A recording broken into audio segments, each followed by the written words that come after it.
heard of the term partnership so much between players and management. That's a whole other story.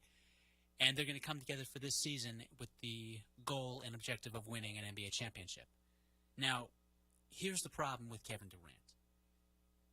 Sean Marks is not the reason the Brooklyn Nets did not win an NBA championship.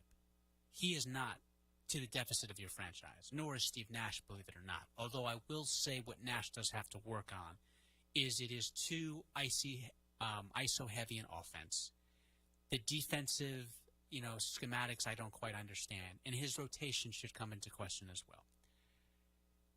But Kevin Durant, the last 2 seasons, and I'm not including him rehabbing from the ruptured Achilles tendon, the last 2 seasons, he has only played 90 games.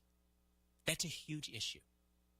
Durability you need to have from your superstar to truly compete on an NBA level. They didn't have that from Kevin Durant these past 2 seasons. Now, you look at what Kevin Durant did in the Milwaukee Bucks series, the great 49-point triple-double he had in Game 5, and then the 48-point outburst he had in Game 7. He played wonderful in that series. He was fantastic, and the famous, toe on the line, which ultimately sent it to overtime.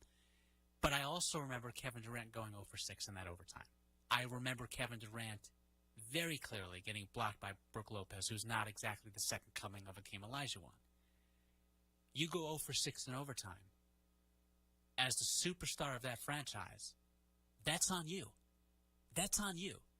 And when you fast forward and your Robin, your partner in crime, plays 29 of 82 games, that's on him.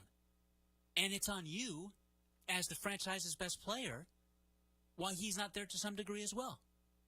And listen, I know Kyrie Irving has steadfast, ironclad principles, but I didn't hear you speak up and say, you know what, you really wish you should have been there for your teammates, because there was pressure that the Warriors put on Andrew Wiggins.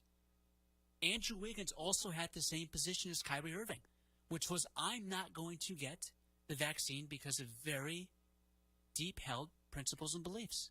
And he ultimately gave in to the Warriors culture, and it resulted in him completely turning around his legacy, his image, and he totally reshaped himself.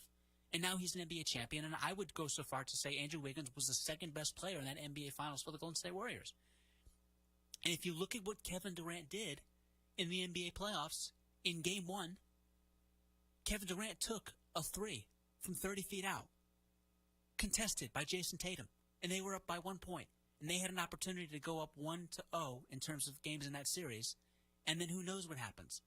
But Kevin Durant made a crappy decision